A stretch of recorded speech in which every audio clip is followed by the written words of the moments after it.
So as all of this is happening, the president of Iran was in the United States, where he took to the stage at the United Nations and criticized Israel over the war in Gaza. Listen. The world has witnessed the true nature of the Israeli regime. It has witnessed how the regime carries out atrocities in Gaza and how in 11 months it has murdered in cold blood over 41,000 innocent people. They label the freedom-loving and brave people around the world who protest against their genocide as anti-Semitic. They label oppressed people who have stood up against 7 decades of occupation and humiliation as terrorists. Wow. Well, outside the United Nations, thousands of protesters rallied against his speech and demanded justice for victims of Iran's regime. Alireza Jafarzadeh is the deputy director of the U.S.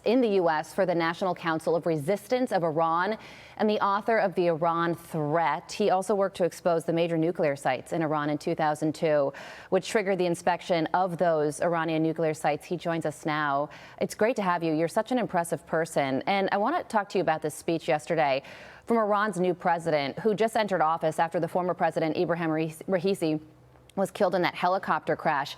Yesterday, he acted as if October 7th never happened. And he said Iran has never initiated a war. It has only defended itself heroically against external aggression. What do you think about this speech at this time?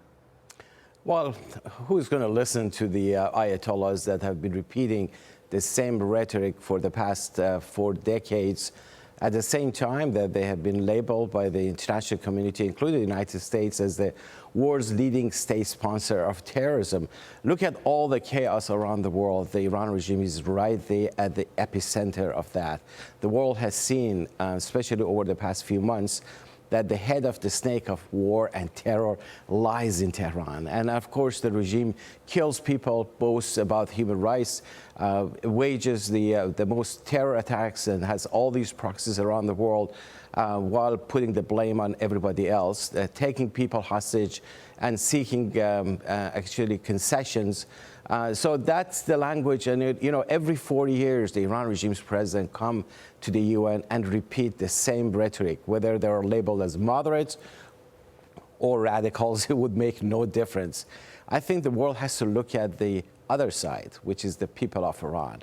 What is it that the people of Iran want? And you've seen 9 rounds of major uprisings in Iran, people wanting change. And you just mentioned thousands of enthusiastic people were Iranian Americans coming from all over the country right in front of the UN. Yeah, and you were one of them. You were there at the protest. I was there, and along with thousands of others.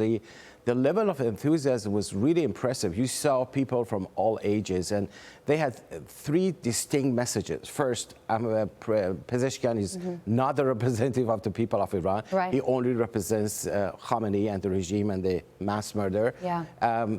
Second, that the demand and the desire of the people is regime change. And third, there is an alternative to the Ayatollahs that is so powerful and has introduced a 10-point plan for the future of Iran, which is diametrically opposite to the views of the mullahs. Well, if that protest took place on Iranian soil, all those thousands of people that were in New York City would be thrown in jail. So thank God you could protest here. But it is remarkable that the Iranian president was here yesterday, especially on the same day that the Trump campaign released a statement saying that Donald Trump was briefed on real and specific threats from Iran to assassinate him. The campaign says President Trump was briefed earlier today by the Office of the Director of National Intelligence regarding real and specific threats from Iran to assassinate him in an effort to destabilize and sow chaos in the U.S. Make no mistake, the terror regime in Iran loves the weakness of Kamala Harris and is terrified of the strength and resolve of President Trump.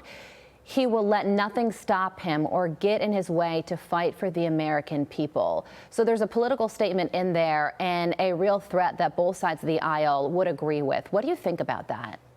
Well, no matter who's in the White House, the Ayatollahs, they don't care. They're just looking for to see where they can get concessions. So I think, the White House, whether now or in the future, they have to look at the new realities on the ground. You mentioned the people of Iran. That's the missing factor that has dominated the policies. That should become the central policy of the United States, because at the end of the day, so long as the mullahs rule in Iran, not only the killings will continue in Iran, but the whole region will continue to be aflame. And the solution is actually regime change by the people of Iran. And there is an alternative that has introduced a 10-point plan for the future of Iran that is introduced by Mrs. Maryam Rajavi, a female leading the movement. That's the face of Iran that you like to see, and it's going to happen. We need to build a policy around that. And you want a brighter, more stable future for the Iranian people. Alireza, thank you so much for joining us.